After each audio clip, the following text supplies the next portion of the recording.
आप लोग आजकल देख रहे होंगे एक केस काफ़ी चर्चा में बना हुआ है जिसका नाम है नेशनल हेराल्ड केस।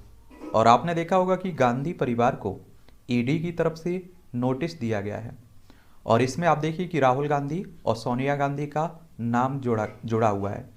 तो इसके बारे में हम लोग विस्तार से बात करेंगे और ईडी के बारे में भी बात कर लेंगे, क्योंकि आजकल आप लोग देख रहे हैं कि ईडी भी काफ़ी चर्चा में बना हुआ है। और आप में से कई लोगों के ये सवाल भी है, क्या ईडी हो और भी एजेंसियां हो आपकी, इनका दुरुपयोग होता है?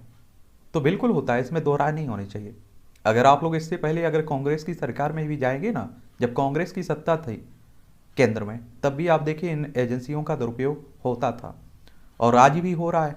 कई विपक्ष पार्टियों के नेताओं को दबाने के लिए, उन्हें कुचलने के लिए, उनसे बदला लेने के लिए आपने देखा है कि इस तरह की एजेंसियों का दुरुपयोग किया जा रहा है। लेकिन ये कह देना गलत है कि हर केस में आप देखिए इसका दुरुपयोग किया जा रहा है। आरोप लगता है, आरोप लगना बड़ी बात नहीं होती है, आरोप सिद्ध होना बड़ी बात होती है। और आरोप लगने और आरोप सिद्ध होने में जमीन आसमान का फर्क आपको देखने को मिलेगा। चलिए जांच पड़ताल होने दीजिए, उसके बाद क्या निकलता है अंतिम नतीजा वो आप सबके सामने होगा। अगर निर्दोष होंगे तो बरी हो जाएंगे, अगर दोषी होंगे तो सजा मिलेगी। लेकिन फिलहाल अगर हम लोग प्रवर्तन निदेशालय की बात करें, जिसको ईडी कहते हैं आप लोग, तो 1 मई 1956 में इसकी स्थापना की गई थी। 1 मई 1956 में। तो आपको बता दूं कि देश के पहले प्रधानमंत्री पंडित जवाहरलाल नेहरू और कुछ लोगों के द्वारा, जो हमारे स्वतंत्रता सेनानी थे, 20 नवंबर 1937 को एक कंपनी की स्थापना की जाती है। इस कंपनी का नाम क्या था? इस कंपनी का नाम था एसोसिएटेड जर्नल लिमिटेड, यानी कि AGL था। और इसका उद्देश्य अलग अलग भाषाओं में समाचार पत्रों को विकासित करना था। और तब AGL के अंतर्गत अंग्रेजी में नेशनल हेराल्ड, हिंदी में नवजीवन और उर्दू में कौमी आवाज समाचार पत्र प्रकाशित हुए थे। यानी कि आप लोग इसे उदाहरण के द्वारा समझ सकते हैं। देखिए, आप सभी जानते हैं कि हमारे पहले प्रधानमंत्री कौन थे? पंडित जवाहरलाल नेहरू थे और राहुल गांधी, सोनिया गांधी का नाम इसमें है अभी। तो आप देखेंगे कि इनके द्वारा एक कंपनी बनाई जाती है न्यूज़पेपर निकालने के लिए, और उस कंपनी का नाम रख दिया जाता है एसोसिएटेड जर्नल लिमिटेड। और एक कंपनी क्या करती है कि न्यूज़पेपर प्रकाशित करती है, जैसे नेशनल हेराल्ड आपका अंग्रेजी में था, हिंदी में नवजीवन था, उर्दू में कौमी आवाज़ था। और ये आप देखिए कि देश की आवाज़, देश की आज़ादी के लिए आवाज़ उठाते थे। भले ही AGL के संगठन में पंडित जवाहरलाल नेहरू की भूमिका थी, लेकिन इस पर मालिकाना हक कभी भी उनका नहीं रहा है, क्योंकि इस कंपनी में आप देखेंगे 5000 स्वतंत्रता सेनानी सपोर्ट कर रहे थे, वही इसके शेयर होल्डर भी थे। यानी कि आप कह सकते हैं कि 5000 लोग या 5000 से ज़्यादा लोग इसके मालिक थे, किसी के हाथ में इसका मालिकाना हक नहीं था। और आप देखेंगे 90 के दशक में ये अखबार घाटे में आने लगा। यानी कि कहने का मतलब है, आप समझ रहे हैं कि आज़ादी के बाद भी ये न्यूज़पेपर चलता रहता है, और लेकिन ये घाटे में जाने लगती है कंपनी।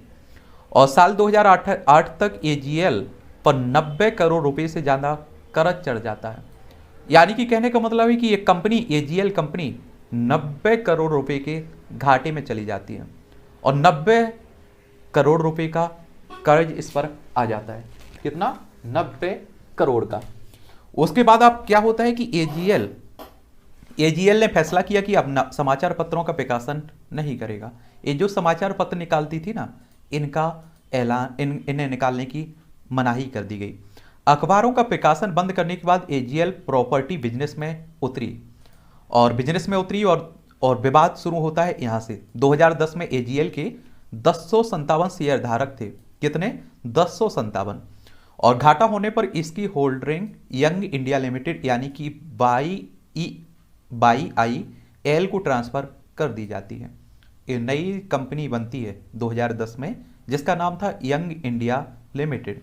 अब आप देखिए कि इसकी जो शेयर होल्डिंग थी, इस कंपनी को, नई कंपनी को ट्रांसफर कर दी जाती है। और इसके तत्कालीन कांग्रेस पार्टी के महासचिव राहुल गांधी डायरेक्टर के रूप में शामिल होते हैं इस कंपनी में। और कंपनी में 76% हिस्सेदारी राहुल गांधी और उनकी माता सोनिया गांधी के पास रखी जाती है। और यहीं से विवाद आप देखें खड़ा होता है। शेष 24% हिस्सेदारी कांग्रेस नेताओं मोतीलाल वोरा, ऑस्कर फर्नांडीज, दोनों की निधन हो चुका था और के पास थी। यानी कि कहने का मतलब है कि कोई आप लोग कंपनी बनाते हैं उसमें आपके पास और आपके परिवार के किसी मेंबर के पास आधे से अधिक आप देखेंगे उसका मालिकाना हक होता है। पुरानी जो कंपनी आप देखिए घाटे में चली आ रही थी, जिस पर कर्ज था, उस कंपनी का शेयर इस कंपनी के अंडर में आ जाता है, समझ रहे हैं। और शेयर ट्रांसफर होते ही एजीएल के शेयर होल्डर्स सामने आ गए और पूर्व कानून मंत्री शांति भूषण, इलाहाबाद व मद्रास उच्च न्यायालय की पूर्व मुख्य न्यायाधीश मार्कंडे काटजू सहित कई शेयरधारकों ने आरोप लगाया कि जब BIEL ने एजीएल का अधिग्रहण किया तब उन्हें कोई नोटिस नहीं दिया गया।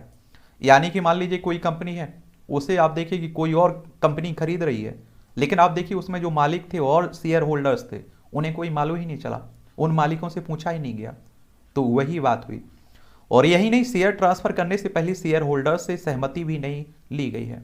और बता दें कि शांति भूषण और मार्कंडे काटजू के पिता के नाम पर एजीएल में शेयर थे। शेयर का मतलब होता है कि आप लोग कुछ कंपनी में हिस्सेदारी खरीद लेते हैं आप लोग, ठीक है। शेयर बाजार आप लोग जानते होंगे तो बेहतर जानते होंगे। फिर अब मामला क्या होता है, 2012 में भाजपा के नेता और देश के नामी वकील सुब्रमण्यम स्वामी ने नेशनल हेराल्ड मामले में सोनिया गांधी और राहुल गांधी, मोतीलाल वोरा और ऑस्कर फर्नांडीज और पत्रकार सुमन दुबे और टेक्नोक्रेट सैमुअल पित्रोदा के खिलाफ मामला दर्ज कराया। तब केंद्र में कांग्रेस नेतृत्व वाली यूपीए सरकार थी। अब आप लोगों के मन में ये भी सवाल आता है कि यूपीए क्या है। देखिए, कांग्रेस इसमें मेन पार्टी है, मुख्य पार्टी है, और इसके सहयोगी दलों से बना के जो गठबंधन बनता है ना, तो उसे यूपीए कह देते हैं। एनडीए भी आप लोग सुनते होंगे, इसमें भारतीय जनता पार्टी मुख्य पार्टी है और इसके जो सहयोगी दल हैं उन्हें मिलाकर एनडीए हो जाता है। और मुझे लगता है कि सुब्रमण्यम स्वामी के बारे में आप सभी जानते होंगे। ये आप देखिए कि एक तरह से बुलंद आवाज़ उठाते रहते हैं, अपनी ही पार्टी को घेरते रहते हैं और मुझे लगता है कि काफ़ी अच्छी बातें कहते रहते हैं। फिर आप देखेंगे स्वामी ने दावा किया कि BIEL ने 2000 करोड़ रुपए से अधिक की संपत्ति और लाभ हासिल करने के लिए गलत तरीके से निष्क्रिय प्रिंट मीडिया आउटलेट की संपत्ति को अधिग्रहित किया, जिसके इस BIEL कंपनी के कौन मालिक हैं, राहुल गांधी और सोनिया गांधी के पास इनकी अधिकतर हिस्सेदारी है। तो इन पर यह मामला दर्ज होता है। स्वामी ने यह भी आरोप लगाया कि BIEL ने 90.25 करोड़ रुपए की वसूली के अधिकार हासिल करने के लिए सिर्फ 50 लाख रुपए का भुगतान किया, जो एजीएल पर कांग्रेस पार्टी का बकाया था। आप समझ रहे हैं, 90 करोड़ रुपए की संपत्ति 50 लाख रुपए में केवल। और यह राशि पहले अखबार शुरू करने के लिए कर्ज के रूप में दी गई थी। और उन्होंने यह भी आरोप लगाया कि एजीएल को दिया गया कर्ज अवैध था, क्योंकि यह पार्टी के फंड से लिया गया था, कांग्रेस पार्टी की तरफ से फंड से लिया गया था।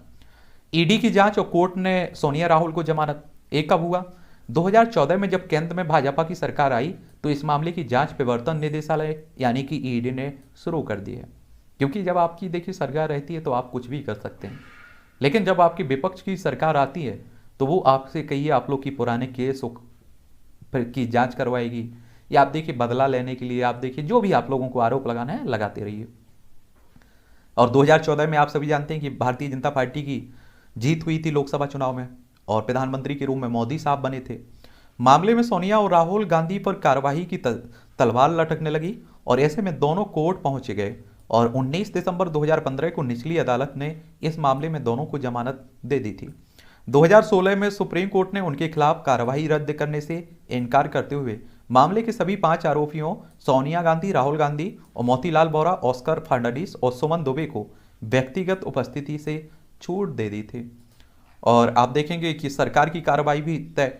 2018 में केंद्र सरकार ने 56 साल पुराने स्थायी पट्टे को समाप्त करने का फैसला किया। इसके अलावा हेराल्ड हाउस परिषद से एजीएल को इस आधार पर बेदखल करने का फैसला किया कि एजीएल कोई प्रिंटिंग या पब्लिकेशन गतिविधियां नहीं कर रहा था, और जबकि इसी काम के लिए बिल्डिंग को 1962 में आवंटित किया गया था, यानी कि जो इमारत थी इसकी बात हो रही है। हालांकि 5 अप्रैल 2019 को सुप्रीम कोर्ट ने अगली सूचना तक सार्वजनिक परिचय अनाधिकृत कब्जाधारियों का निष्कासन अधिनियम 1971 के तहत एजीएल के खिलाफ कार्रवाई पर रोक लगाने का आदेश दे दिया था। और अब इसी मामले में ईडी ने सोनिया गांधी, राहुल गांधी से पूछताछ करने की बात कर रही है और राहुल गांधी को पूछताछ के लिए 1 जून 2022 को प्रवर्तन निदेशालय ईडी ने नेशनल हेराल्ड मामले में सोनिया गांधी, राहुल गांधी को समन जारी किया और जिसके बाद 13 जून को राहुल गांधी ईडी के सामने पेश हुए। लेकिन इस मामले में इससे जुड़े ऐसा माना जा रहा है, कई न्यूज़पेपरों का कहना है कि अधिकतर सवालों का उन्होंने जवाब नहीं दिया। उधर सोनिया गांधी को भी पूछताछ के लिए बुलाया गया, लेकिन वो आप सभी जानते हैं कि अभी वर्तमान में कोरोना पॉजिटिव हैं और ईडी के सामने हाजिर होने के लिए अभी समय मांगा है उन्होंने। और कांग्रेस देखिए, नेशनल हेराल्ड का प्रकाशन करने वाली एसोसिएट जर्नल्स लिमिटेड को वित्तीय संकट की स्थिति से गुजारने पड़ा तो कांग्रेस ने उसे बचाया है। तो आरोप प्रत्यारोप चलते रहते हैं। देखिए अंतिम रिपोर्ट क्या आती है, जांच के बाद क्या होता है, ये आने वाला वक्त ही बताएगा। तब तक आप लोग देखते रहिए और मुझे लगता है कि आप लोग एक न्यूज़पेपर पढ़ते रहा करिएगा। इस तरह के केस के बारे में आपको मालूम चलता रहेगा। अभी तक की जो भी कहानी थी इसकी, वो हम लोगों ने देख ली है, नेशनल हेराल्ड केस की, मामले की। ठीक है।